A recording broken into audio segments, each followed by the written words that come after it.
What's good? It's the one and only, but what do I know? Boxing coming back at y'all with another one, man. So we got Danny Garcia and Conor Benn in the news. Unfortunately, well, it's not an unfortunate event for me, but might be an unfortunate event for, maybe the Conor Benn fans. The fight with Tank and Conor Benn fell through, or did not fall through, I'm sorry. Obviously they said that Tank, he just didn't respond or whatnot. But where one falls, another stands up. So it seems like Danny Garcia is looking forward and willing to face Conor Benn in the UK if it needs to be, or if need be or whatnot. All right, so let me go ahead and I'm going to get into the Tank situation first, and then I'm going to talk about Conor Benn and Danny Garcia.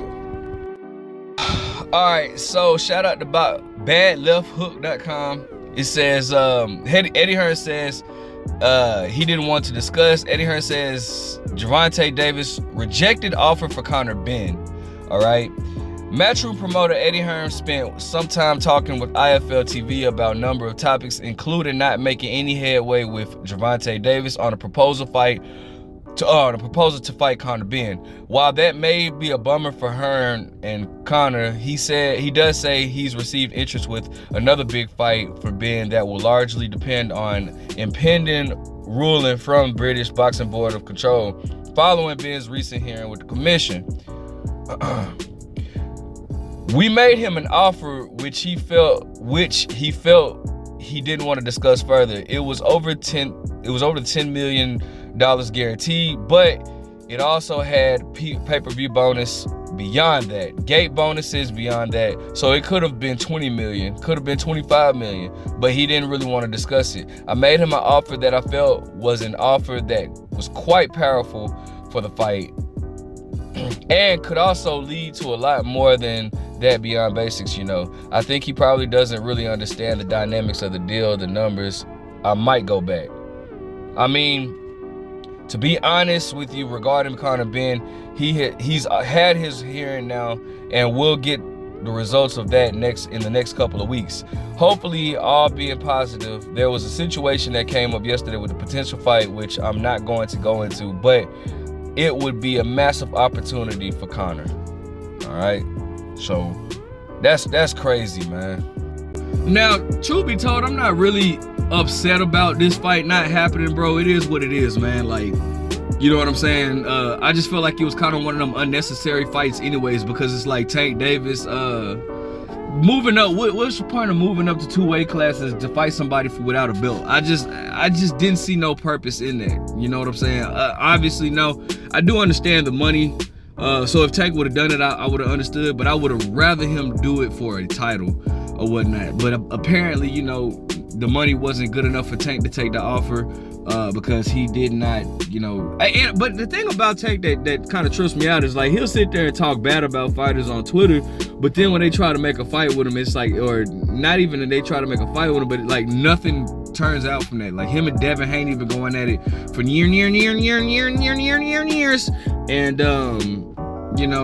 nothing came about with that. Like, it's just, my whole thing is, bro, if y'all are not gonna fight, like, don't even, why get on this whole Twitter battle, like, right? But Danny Garcia has stepped up and said he's more than willing to fight Conor Benn. So let's look into that, and then I'm gonna give my thoughts on that, okay? All right. Now, shout out to BoxingScene.com. It says Danny Garcia wants Conor Benn fight at 154 pounds in the UK. There ain't no bigger name than me.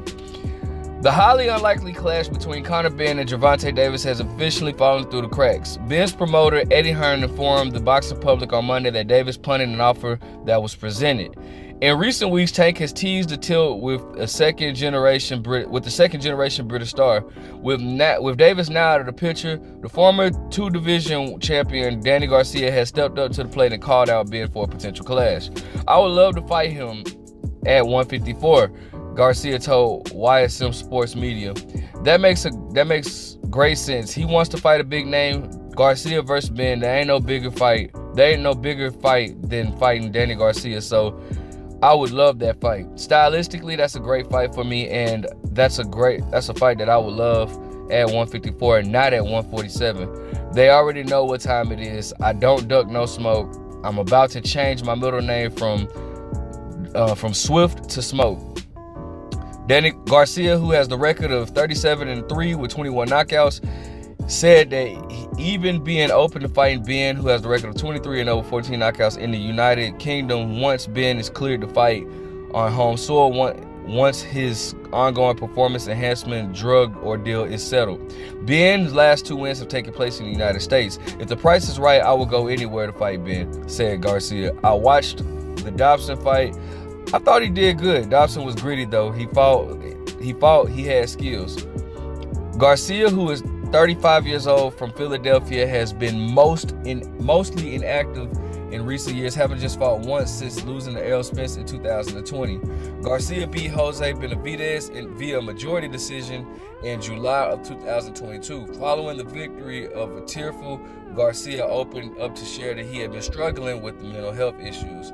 The bout marked Garcia's first at super welterweight after beating the likes of Eric Morales twice, Amir Khan, Zab Judah, Lucas Matisse, Lamont Peterson, Paulie Malignaggi, Robert Guerrero, and Brandon Rios across 140 and 147 pounds. Garcia, who considered himself a Hall of Fame fighter even before facing Spence, has now also has a narrow decision loss to Keith Thurman and Sean Porter. Benn, who has been a career-long welterweight, but has fought above 147 pounds in his last 2 fights. Benn beat Dobson at 150-pound catchweight and Rodolfo, whatever his name is, or Orozco at 154 pounds before that in September. All right.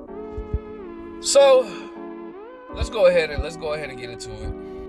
Now, first of all, I want to give a shout out to Danny Garcia because I feel like he's one of those fighters that's very unappreciated, bro. Like, Danny Garcia has a damn good ass resume. You know, especially when you include the fighters that he's lost to, not only just beating, but if the fighters that he's fought, like, bro, you gotta like that. I feel like he's not appreciated enough. The man fought Eric Morales. Yes, Eric Morales was past his prime, but Eric Morales had a title. Danny Garcia fought him twice, knocked him out. Fought Amir Khan when Amir Khan was on the steamroll. Amir Khan just came off with a loss to Lamont Peterson, but a lot of people, including myself, thought Amir should have won that fight. He fought Lucas Matisse when nobody wanted to fight Lucas Matisse. He fought Lucas. Well, first he fought Zab Judah. That was a good style. That a lot of people thought that was a bad stylistic matchup for Danny Garcia. He beat Zab Judah, but fought Lucas Matisse when nobody wanted to fight Lucas Matisse. Lucas Matisse was the boogeyman at that particular time. He had the record of like 34-2. Both of those losses were very questionable. Many people thought that he really should have won those fights against Zab Judah, and I forgot who. I think it was Devin Alexander, I believe. But close fights against both guys. Danny Garcia fights him and beats him. That was on the undercard of Mayweather versus Canelo. You know, the man, I mean, he's been in there with Lamont Peterson.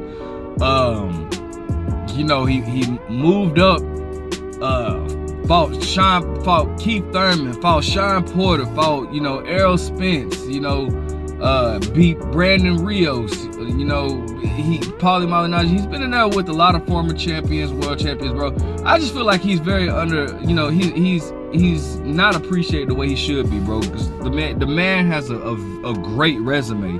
All right. And you know, he's looking to make his mark. I thought that he was supposed to have a fight. It was rumors that he was gonna fight Erislan Delara at 160. But you know, he's looking to make his mark. He said he wants to be a champion in the 3rd weight class. And you know, I respect that and I appreciate that of Danny Garcia. You know, he had a great run at 140. At 147, not so much of a good. He was okay. He was decent at 147. But you know, depending on what fight, I felt like he had at 154, I didn't feel like I didn't give him a good shot of winning the title. I mean, with Jermell Charlo, it's a lot of big names it's a lot of big guys at 154 or whatnot. But at 160, I thought he did have a chance against Erislan Delara, seeing how Erislan Delara is more so on the decline of his career and has been slowing down. He's not used his legs as much as he used to. Now, a prime Erislandy Lard, I can promise you right now, Danny Garcia would go nowhere near. Because Erislandy Lard in his prime, his style is just like literally made like to beat Danny Garcia. Like, you know, it's just no way he would be the prime Erislandy Lard. But with Erislandy Lard slowing down, and timing is everything in boxing, I could see Danny Garcia getting a victory and becoming a three division world champion or whatnot. But it looks like he has his eyes cut on Conor Benn, which is a good fight. I don't know who necessarily wins this fight. I mean, Danny Garcia has been inactive, so the momentum would be with Conor Benn, who's trying to get himself back into the position to fight in the UK, because if you don't know, he tested positive for a banned substance, which is why he's not allowed to fight in the UK right now. But the momentum has to go with Conor Benn, the younger guy, not experienced. He doesn't have the experience. I mean, the biggest name that he's fought probably would be Chris Algieri. I'm not, I would probably say Chris Algieri, but regardless though, I mean, you know, yeah, I guess I would say Chris Algieri. But anyways, so he doesn't have that marquee name on his resume. He hasn't been there with anybody as experienced as Danny Garcia. So, I mean, I think that this makes for a very interesting matchup. Danny Garcia coming on being at the tail end of his career, not so active, but having the experience, and I feel like is the better boxer. Danny Garcia, the thing about Danny Garcia is he doesn't do, there's nothing about him that sticks out, right? Like Tank Davis is fast and he has power, right? Danny Garcia is not the fastest. He is heavy-handed, but his boxing IQ, you know, he's very flat-footed, but his boxing IQ is what gets him. Like, Danny Garcia is a very good boxer, and his timing is very, very, very exceptional. And his counterpuncher, which is why he has the great ability to counterpunch. Danny Garcia is a great counterpuncher, and in order to be a great counterpuncher, your timing has to be good. So, you know, Danny Garcia, I don't know. I don't know who I would favor in this fight, but I think this makes up for a great matchup. Hopefully they can get this fight going. I would love to see this fight, because I mean, you know, Danny deserves another big payday. All right, let me know what you guys think. Make sure you guys like, comment, subscribe. You know, it won't be a title for this fight, but I still would be interested. But what do I know?